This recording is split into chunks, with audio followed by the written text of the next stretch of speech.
Salut à tous, c'est Marius, j'espère que vous vous portez merveilleusement bien. Chez moi, tout va très bien. Bienvenue sur ma chaîne pour une nouvelle vidéo. Je n'ai jamais été aussi enthousiaste à l'idée de faire un déballage que celui-ci. Pour cause, le téléphone suit ma table de déballage, l'Infinix 08. Il faut dire que ça fait maintenant 3 ans que l'on attend en Côte d'Ivoire et son retour ne peut que susciter la joie chez les fans de cette série d'Infinix. La série 0 est le haut de gamme chez Infinix. Elles viennent généralement avec des spécifications impressionnantes tout en restant abordables. Dans cette vidéo, je vais m'attarder uniquement que sur l'expérience de déballage. Une vidéo sur mes premières impressions sera disponible d'ici peu. Assurez-vous d'être abonné à la chaîne pour ne pas la rater. L'Infinix 0 vient dans une grande boîte. La boîte annonce déjà la catégorie premium du téléphone. Elle a une finition grise avec des dégradés multicolores. Je suppose que le téléphone aura cette même finition. Sur la boîte, on remarque deux losanges qui forment un 8. On dirait que c'est la forme du module de caméra. J'imagine déjà ce que cela va donner au dos du téléphone. Un tour d'horizon de la boîte nous donne le branding 0 sur les côtés, avec le logo d'Infinix sur la boîte. Les informations de la série sont au bas. Derrière la boîte, on a les spécifications techniques du 08. Et Infinix n'y est pas allé doucement pour le retour de sa gamme phare. On a 128 Go de stockage, plus 8 Go de RAM. Il est enfin de quoi ne pas perdre en mémoire ou ralentir le téléphone.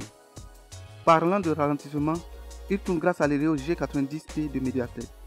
Ce n'est pas le processeur le plus puissant de la marque, mais considérant qu'il a été conçu entièrement pour les jeux mobiles, je crois que ce téléphone sera très performant. Deux caractéristiques ont le plus attiré mon attention. Il s'agit dans un premier temps de l'écran de 90 Hz qui va rendre ce téléphone plus fluide en termes de perception visuelle, surtout au niveau des défilements. Cela devrait contribuer de manière générale à la rapidité du téléphone. Dans un second temps, il s'agit de la charge rapide à 33 watts. Cela veut dire que les 4500 mAh de batterie devraient pouvoir se charger en une heure, ce qui est plutôt impressionnant pour un téléphone qui vient à moins de 200 000 francs CFA. D'autres caractéristiques signalent 4 caméras arrière propulsées par une principale de 64 mégapixels. Il y en a 2 à l'avant avec 48 mégapixels pour la principale. Le téléphone a un système de refroidissement liquide et enregistre des vidéos stables. Vu le processeur, il devrait pouvoir enregistrer des vidéos en 4K, mais je ne pense pas qu'il aura des vidéos stables en 4K. Maintenant, découvrons ensemble ce qui se trouve dans cette boîte. Un des côtés où encore Infinix a du travail, c'est de faire de telle sorte que ces boîtes soient faciles à ouvrir. On doit pouvoir les ouvrir avec une seule main.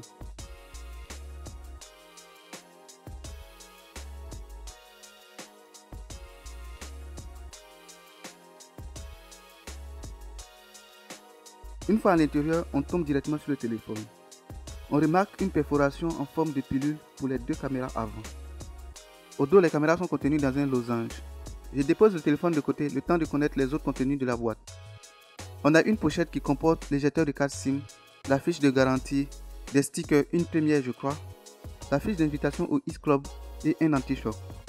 En dessous, on a une coque de protection, un immense chargeur de 33 watts, un câble USB-A à USB-C. Enfin, Infinix a écouté. J'espère qu'à partir de là, tous ces autres sorties auront le standard USB-C et qu'il ne sera pas exclusif à ces sorties haut de gamme. Le dernier élément dans la boîte est un écouteur aux prises jack. C'est un écouteur plutôt stylé, il a une belle conception. Il se sent premium et se démarque vraiment des sorties habituelles d'Infinix. C'est tout ce que vous allez trouver dans la boîte de l'Infinix 08. On va se pencher une seconde fois sur le téléphone, le temps d'enlever ces plastiques qui l'entourent.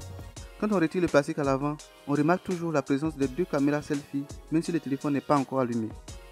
Après avoir retiré le plastique à l'arrière, on peut contempler le design qui se base sur le losange des caméras. Mon modèle a une finition noire. Malgré la couleur noire, on remarque qu'il garde toujours un reflet arc-en-ciel. Pour moi, ce que je peux dire, c'est que ce téléphone est bien conçu. On sent que Infinix a mis assez d'énergie à construire ce téléphone et dès que vous le touchez, vous sentez réellement que c'est de la qualité. Lorsque vous allumez le téléphone pour la première fois, vous aurez affaire aux configurations habituelles de démarrage. Je vais mettre mes puces là-dedans, l'utiliser au quotidien, le tester et vous donner mon avis complet dans une vidéo qui arrive bientôt. Encore une fois, assurez-vous d'être abonné pour ne pas la rater. La vidéo sur mes premières impressions sera disponible avant le test final.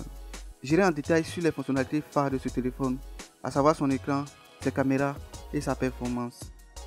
Je vais me pencher aussi sur ce qu'il représente pour les utilisateurs.